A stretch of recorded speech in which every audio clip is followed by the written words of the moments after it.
Have you heard of this company that offers guaranteed lifetime employment? Just imagine, you won't be asked to go ever, not for performance, not for downsizing. You'll never get sacked for any of these reasons.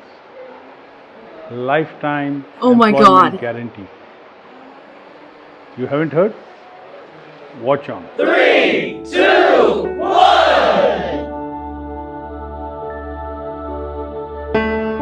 Let's go. In one of the companies that I worked earlier, they had a wonderful leadership development program for vice presidents.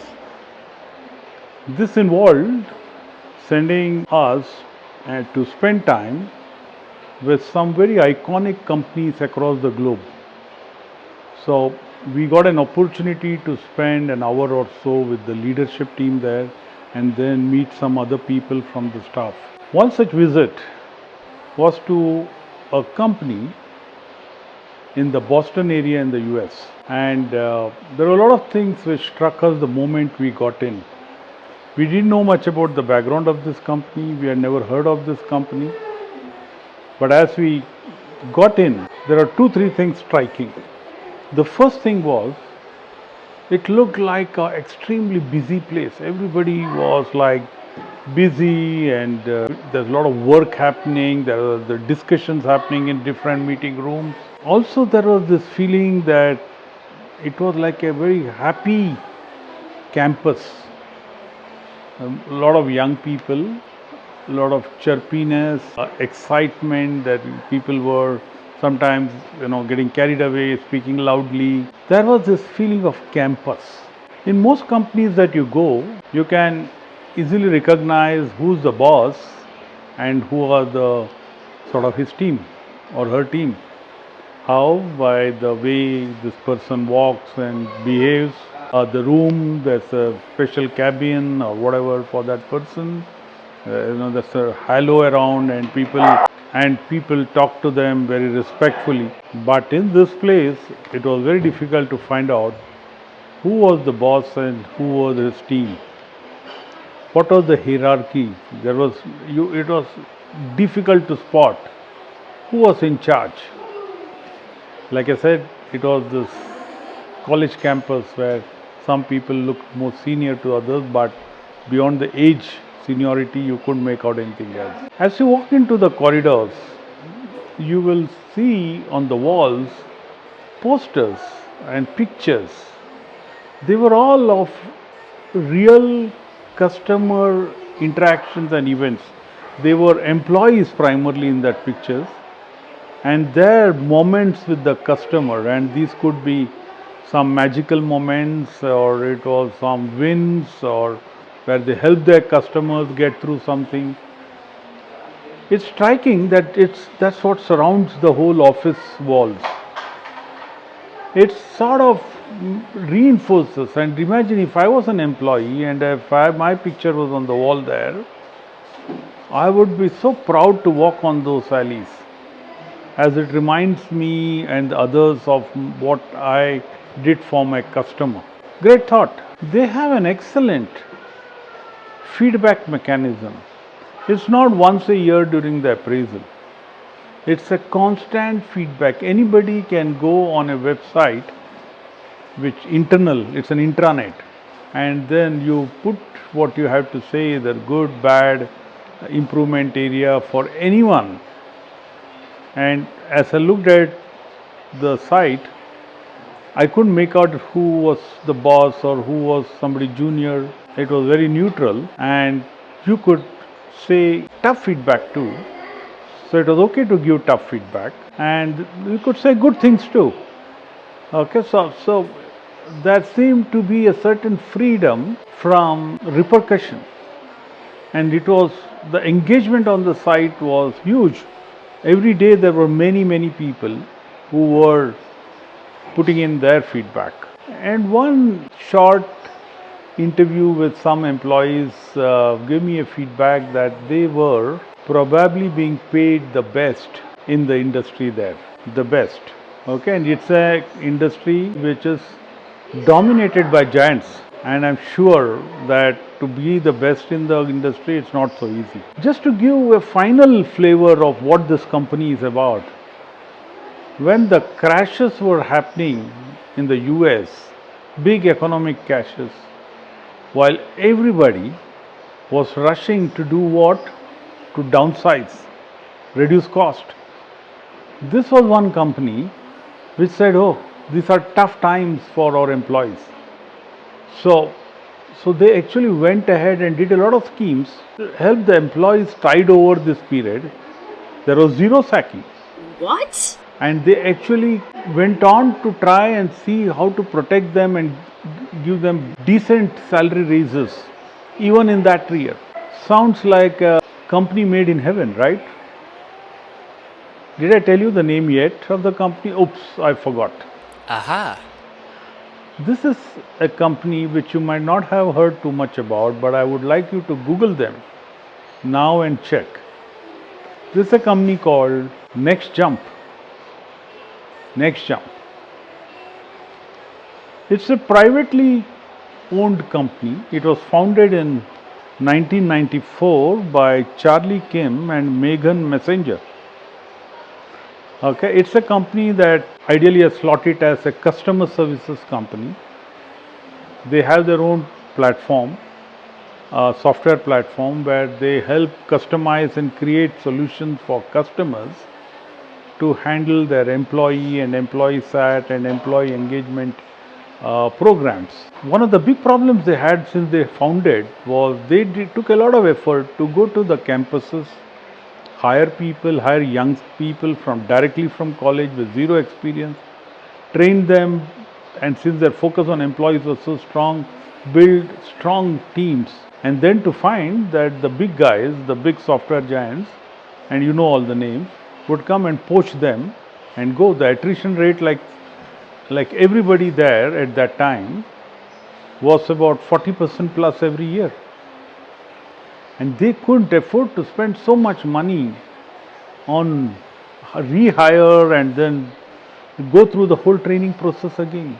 So what did they do? So they went through this whole new concept which they brought in of lifetime employment and assured the employees that you don't have to worry. You just work, relax. This is where you will be as long as you want to work here.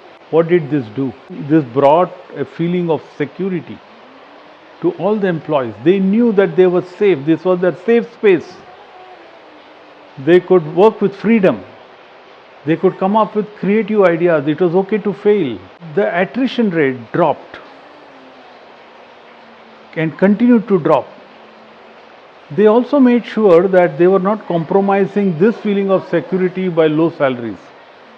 So they also benchmark and continue to benchmark with the best in the industry there. So they pay very well. They give you this circle of security that you feel safe there. And then they let you free to work and be creative as much as you want. What was the outcome? First year was actually they saw a drop in their growth.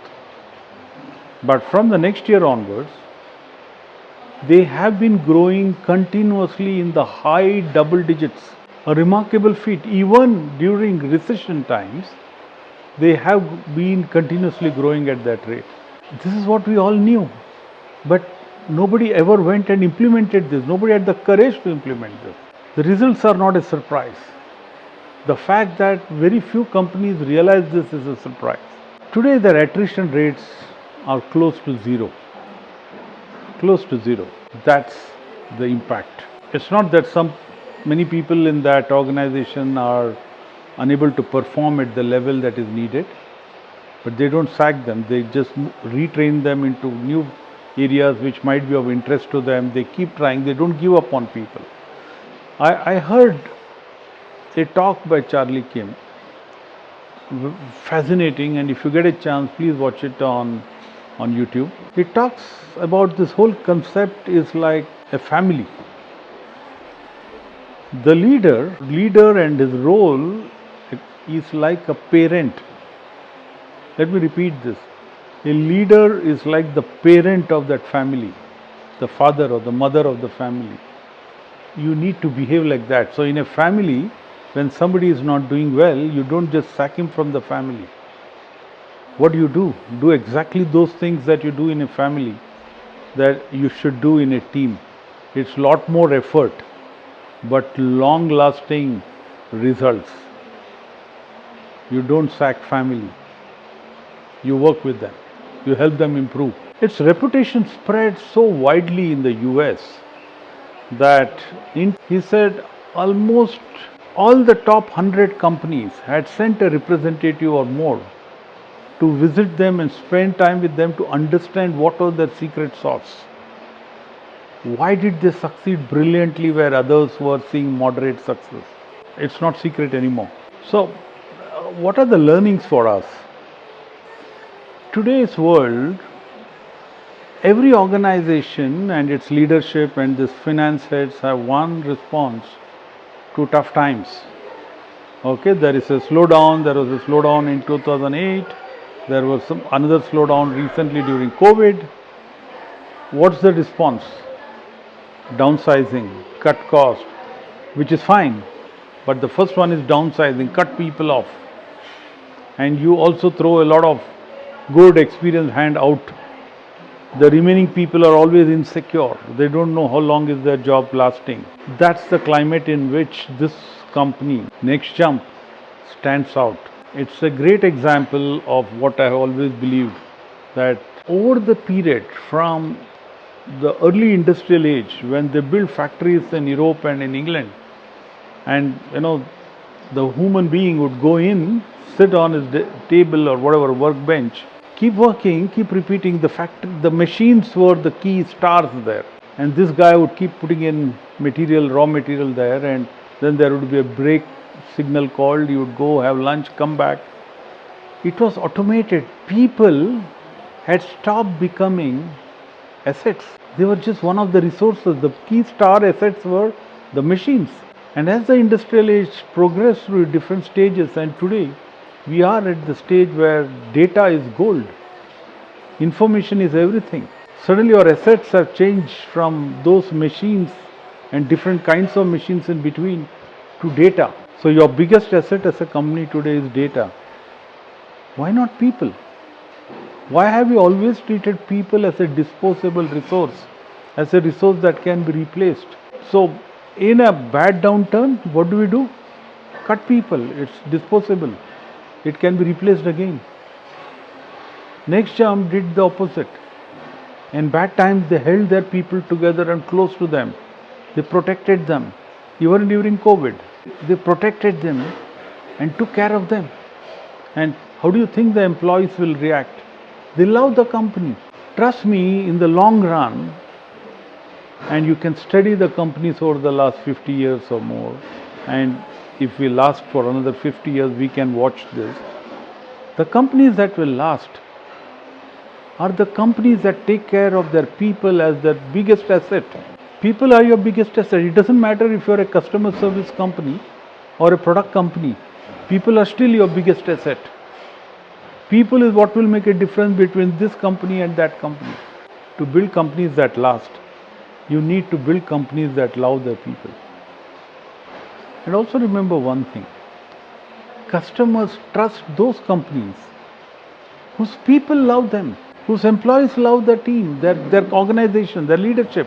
Customers trust those companies with their service, their product.